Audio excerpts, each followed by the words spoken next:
नमस्कार प्यारे दर्शकों, स्वागत है आपका हमारे इस YouTube चैनल प्राचीन लोक पर। सोने की चिड़िया पड़ी कहानी मारने की बात है। एक राजा था, उसके महल में एक बहुत सुंदर बाग था। बाग में तरह तरह के फूलों के पौधे और अनेक प्रकार के मीठे फलों के पेड़ थे, लेकिन इस बाग में सबसे आश्चर्यजनक चीज थी। एक सेब का पेड़ था जिसमें सोने के से लगते थे। राजा ने इस पेड़ की देखभाल का खास इंतजाम कर रखा था। जब इसके फल पकते थे तो चौकीदार रात दिन पेड़ का पहरा दिया करते थे ताकि कोई सोने का से चुरा कर न ले जाए। लेकिन एक दिन की बात है कि बाग के माली ने जब सोने के सेबों को गिना तो उसमें से एक से गायब था। उसमें दौड़कर राजा को खबर दी। राजा फौरन बाग में पहुंचा। उसे यह देखकर बड़ा आश्चर्य हुआ कि देखभाल का इतना पक्का इंतजाम होने पर भी एक सेब किसी ने चुरा लिया। उसने ऐलान किया कि कोई सोने के सेब को चुराने वाले चोर का पता देगा, उसे इनाम दिया जाएगा। सबसे बड़े राजकुमार ने राजा से कहा कि रात में वह पहरा देगा और चोर को ढूंढ पकड़ने की कोशिश करेगा। राजा ने उसको इसकी इजाजत दे दी। बड़ा राजकुमार रात में पहरा देने लगा, लेकिन 2 घंटे बाद ही उसे नींद आ गई और वह सो गया। सुबह उठकर जब उसने सेबों को गिना तो वह देखकर चकित रह गया कि रात भर में एक और से गायब हो गया था। इसके बाद दूसरी रात को मंझले राजकुमार ने पहरा देने का काम संभाला। उसे भी नींद आ गई और तीसरा से चोरी हो गया। राजा बहुत चिंतित था। दरबारियों की भी समझ में नहीं आ रहा था कि क्या किया जाए। सब लोग उदास बैठे थे कि इतने में सबसे छोटा राजकुमार आया और उसने कहा कि आज की रात में पहरा दूंगा और चोर को पकड़ूंगा। राजा इस राजकुमार से खुश नहीं रहता था, वह उसे मूर्ख भी मानता था। उसने उसे डांटते हुए कहा, तुम क्या समझते हो, क्या तुम्हें इसमें सफलता मिलेगी? तुमसे बड़े और तुमसे ज्यादा समझदार दोनों राजकुमार इस काम में असफल हो चुके हैं। तुम जाओ अपना काम करो। लेकिन छोटा राजकुमार नहीं माना। उसने राजा से प्रार्थना की कि उसे एक मौका जरूर दिया जाए। अंत में राजा राजी हो गया। राजकुमार रात में पहरा देने लगा। उसने तय किया कि वह किसी भी हालत में नहीं सोएगा और चोर को जरूर पकड़ेगा। जब बाद ही रात हुए और 12 बजे का आखिरी घंटा बजा तो राजकुमार ने देखा कि एक सुंदर सोने की चिड़िया कहीं से उठती हुई आई और सेब के पेड़ पर बैठ गई। उसने देखते देखते सोने का एक सेब तोड़कर अपनी चोंच में पकड़ लिया। राजकुमार ने फौरन निशाना साधकर तीर चला दिया, लेकिन तीस चिड़िया को नहीं लगा और वह पंख फड़फड़ा कर उड़ गई। इतना अवश्य हुआ कि उसका एक सुनहरा अंक टूटकर जमीन पर आ गिरा। दूसरे दिन सुबह राजकुमार ने राजा को सारी बात बता दी और वहां सोने का पंख उनके सामने रख दिया। पंख इतना सुंदर और इतना कीमती था कि राजा उसे देखता ही रह गया। उसने कहा, अगर उस चिड़िया का एक पंख इतना सुंदर है तो वह पूरी चिड़िया किंतु सुंदर होगी। मैं चाहता हूँ कि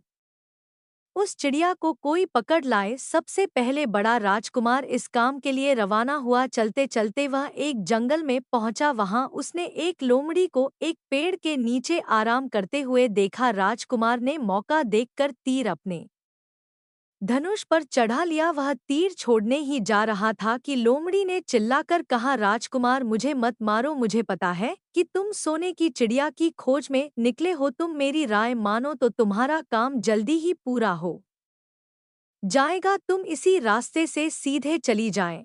शाम होने पर तुम एक गांव में पहुंचोगे। वह तुम्हें आमने सामने दो सराय मिलेंगी। एक सराय खूब सजी जाए और सुंदर सी होगी, लेकिन तुम उसमें मत रहना, तुम उसके सामने वाली दूसरी सराय में ठहरना, जो बहुत मामूली और देखने में भी भद्दी सी होगी। ऐसा करने पर तुम्हारा काम आसानी से पूरा हो जाएगा। लोमड़ी का बात सुनकर राजकुमार को हंसी आ गई। उसने डांटकर कहा, भाग जाओ यहाँ से, मुझे तुम्हारी सलाह की जरूरत नहीं है। यह कहकर उसने तीर छोड़ दिया, लेकिन लोमड़ी बहुत चालाक थी, वह बचकर निकल भागी। राजकुमार आगे चलता गया। शाम को जब वह एक गांव में पहुंचा तो उसने देखा कि वहां सड़क के किनारे सचमुच दो सराय थी। उनमें से एक सराय खूब सजी सजाई थी और उसके अंदर से लोगों के नाचने गाने की आवाजें आ रही थी। दूसरी सराय भद्दी सी थी और वहां अंधेरा घिरा हुआ था। राजकुमार सजी जाई सराय में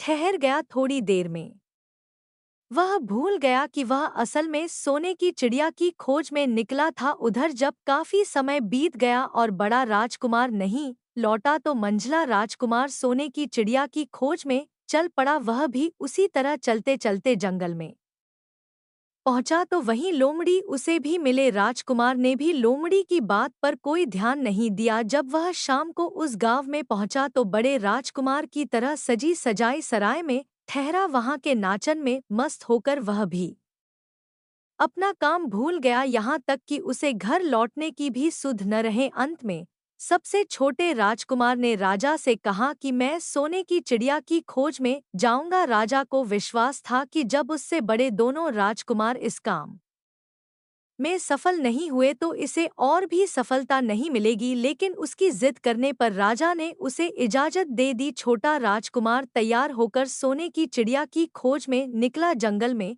उसे भी लोमड़ी मिली। राजकुमार ने लोमड़ी की बात को ध्यान से सुना और लोमड़ी से कहा, ठीक है, तुम जैसे कह रही हो मैं वैसा ही करूंगा। अब तुम जाओ, मैं तुम्हें नहीं मारूंगा। इस पर लोमड़ी खुश होकर बोली, तुम सबसे अच्छे लड़के मालूम होते हो। तुमने मेरी बात बात का मजाक नहीं उड़ाया और मुझ पर तीर नहीं चलाया। मैं तुमसे खुश हूँ और तुम्हारी मदद करूंगी। आओ तुम मेरी पूंछ पर बैठ जाओ, मैं तुम्हें उस सराय तक पहुंचा देती हूँ। देखते देखते लोमड़ी की पूंछ काफी बड़ी हो गई और राजकुमार उस पर बैठ गया। उसके बैठते ही लोमड़ी हवा में उड़ने लगी और थोड़ी ही देर में मैदानों और पहाड़ों को पार करके उसी गांव में जा पहुंची। राजकुमार ने उसकी सलाह को मानकर छोटी और पुरानी सराय में ही डेरा डाल दिया। वह दूसरी सजी सजाई सराय से दूर ही रहा। दूसरे दिन सुबह उठकर जब वह आगे बढ़ा तो कुछ दूर चलने पर उसे वह लोमड़ी फिर से रास्ते में मिल गई। लोमड़ी ने उससे कहा, अब मैं तुम्हें बताती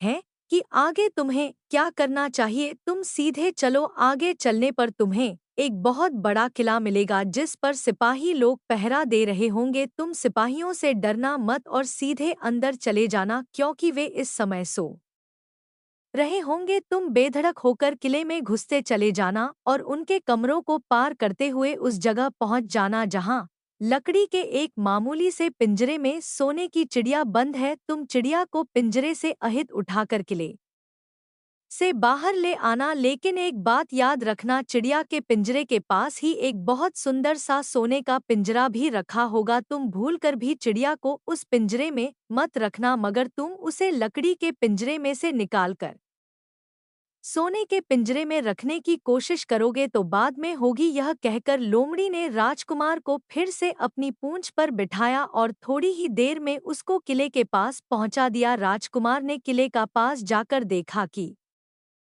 सचमुच उसके पहरेदार सो रहे थे। वह बिना डरे सीधा महल में घुस गया और थोड़ी ही देर बाद वह उस कमरे में जा पहुंचा जहां सोने की चिड़िया एक पिंजरे में बैठी हुई थी। पिंजरे के पास ही सोने के 3 सेब पड़े हुए थे।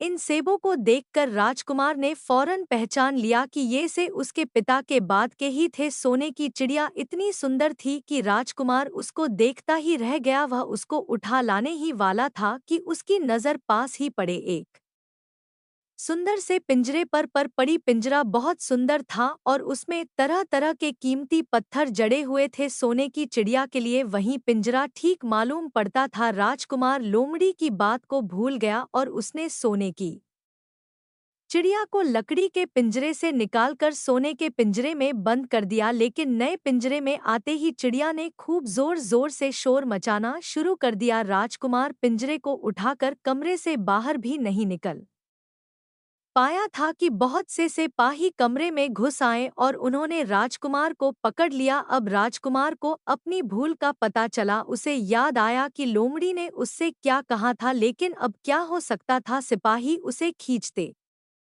हुए राजा के दरबार में ले गए। राजा के पूछने पर राजकुमार ने सारी बात कह सुनाई। राजा बोला, तुम मेरे महल में चोरी करने के लिए घुसे थे, मैं तुमको माफ नहीं कर सकता। तुम्हें फांसी की सजा दी जाएगी, लेकिन मैं तुम्हें एक मौका देता। अगर तुम मेरे लिए सोने का घोड़ा न दो तो मैं न सिर्फ तुम्हें छोड़ दूंगा बल्कि सोने की चिड़िया भी तुमको दे दूंगा। राजकुमार को अपनी जान बचाने के लिए राजा की शर्त माननी पड़ी। अब वह सोने के घोड़े की तलाश में निकला। किले के बाहर जाने पर उसने देखा कि लोमड़ी का उसका इंतजार कर रही है। उसने लोमड़ी को सारी बातें बताई। लोमड़ी ने निराश होते हुए कहा, मैं अब तुम्हारी कोई मदद नहीं करूंगी। तुमने मेरे कहने के अनुसार नहीं किया। मैंने जिस तरह से कहा था, अगर तुम उस तरह से काम करते तो इस मुसीबत में नहीं फंसते और सोने की चिड़िया तुम्हें मिल जाती। राजकुमार बोला, इस बार मुझे माफ कर दो, मुझसे गलती हो गई। मेरा काम तुम्हारी सहायता के बिना नहीं चलेगा। मुझे राजा ने सोने का घोड़ा लाने के लिए कहा है, वरना वह मुझे फांसी पर चढ़ा देगा। लोमड़ी ने कहा है, मैं तुम्हें माफ करते हैं। अब तुम ऐसा करो कि मेरी पूंछ पर बैठकर सीधे चले चलो। कुछ दूर जाने पर तुम्हें एक दूसरा किला मिलेगा। उसी किले की घुड़साल में तुम्हें सोने का घोड़ा बंधा हुआ मिलेगा। महल के नौकर चाकर सब सो रहे होंगे। तुम चुपचाप जाना और घोड़े को खोल लेना, लेकिन एक बात याद रखें, वह घोड़े के पास ही घोड़े पर कसने के लिए दो जीने रखी होंगे। उसमें से एक तो पुरानी चमड़े की जीत होगी और दूसरी सोने की जीत होगी। तुम सोने की जीन को छूना भी मत और उस घोड़े पर पुरानी चमड़े की जीत को कसकर सवार हो जाना और उसे दौड़ते हुए किले से बाहर चले आना। राजकुमार ने वादा किया कि वह ठीक ठीक वैसा ही करेगा। लोमड़ी ने उसको अपनी पूंछ पर बैठाया और कुछ ही देर में वह उसे ले किले के पास जा पहुंची।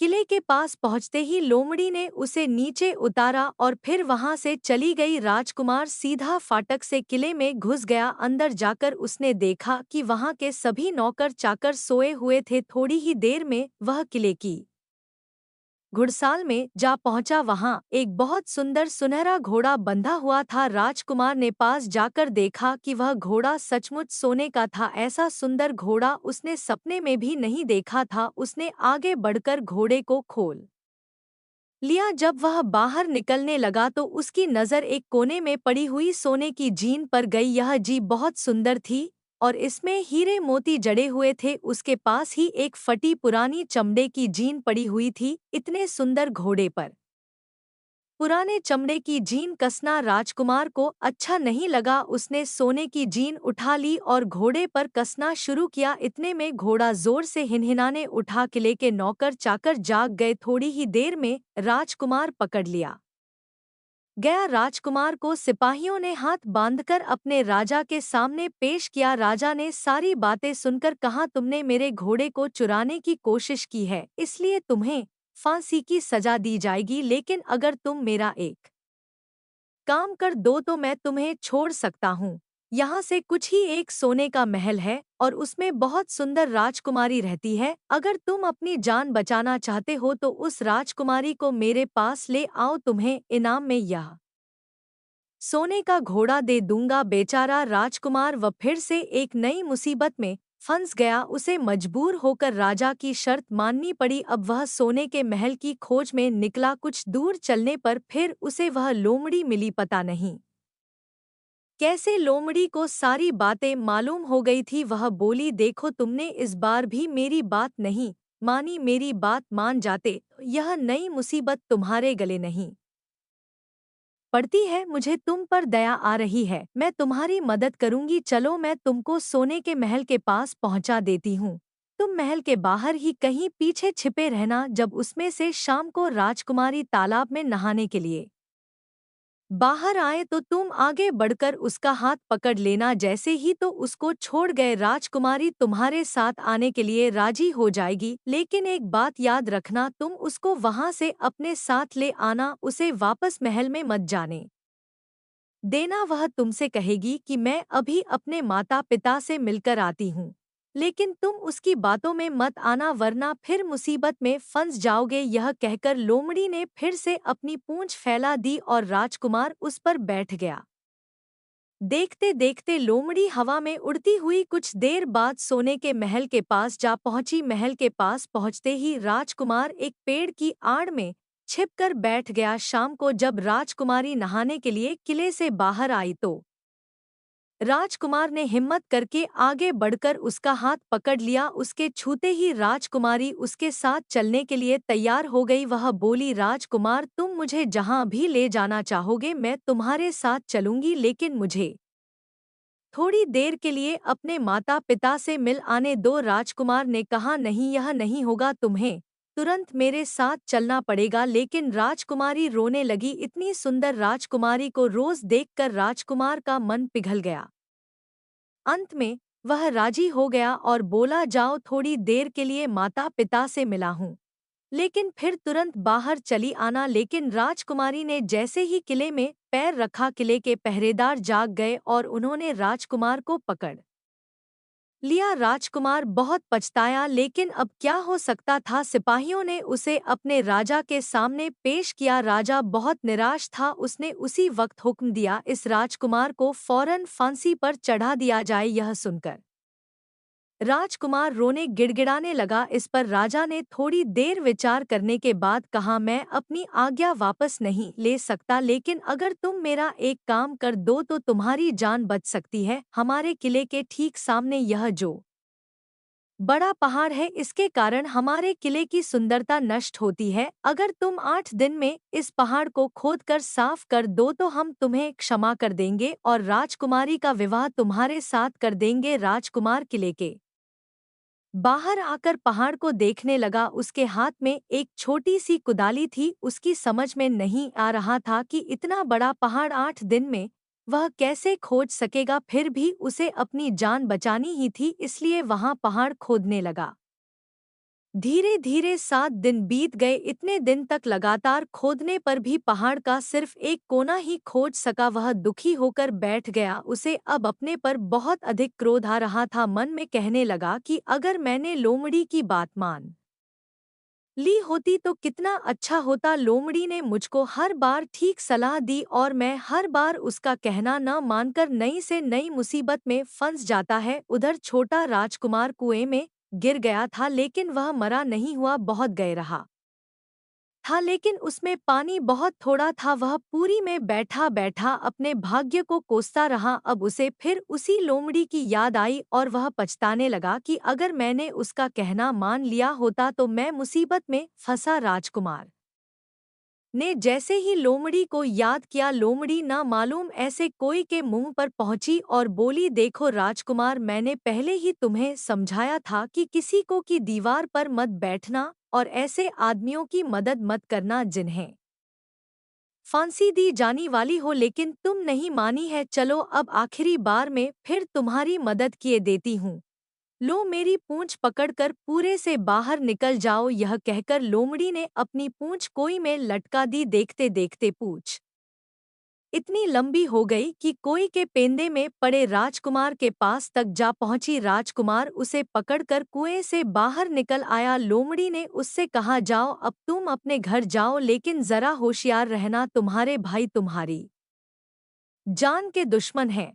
वे लोग जरूर तुमको ढूंढ रहे होंगे। राजकुमार घर की ओर चल पड़ा। अपने राज में पहुंचने पर उसे एक भिखारी मिला। भिखारी को उसने अपने सुंदर कपड़े दान में दे दिए और उनके भद्दे पुराने कपड़े पहन लिए। इस तरह भेष बदलकर वह अपने किले में पहुंचा। वहां उसके पहुंचने पर एक बड़ी आश्चर्यजनक बात, सोने का घोड़ा खुशी से हिनहिनाने लगा और दाना खाने लगा। सोने की चिड़िया भी अपने पिंजरे में खुशी से फुदकने लगी और गाना गाने लगी। राजकुमारी ने अपने आंसू पोंछ डाले और वह भी खुश दिखाई देने लगी, लेकिन राजा की समझ में कुछ नहीं आया। उसने राजकुमारी से इसका कारण पूछा तो वह बोली, मैंने तो पहले ही आपको सारी कहानी बता दी थी कि बड़े और मंझले राजकुमार ने छोटे राजकुमार के साथ धोखा किया है। इन्होंने आपको भी धोखा दिया है, लेकिन अब आपका छोटा राजकुमार यहाँ पर आ पहुँचा है, इसीलिए मुझे बेहद खुशी हो रही है। उसी के साथ मेरी शादी हुई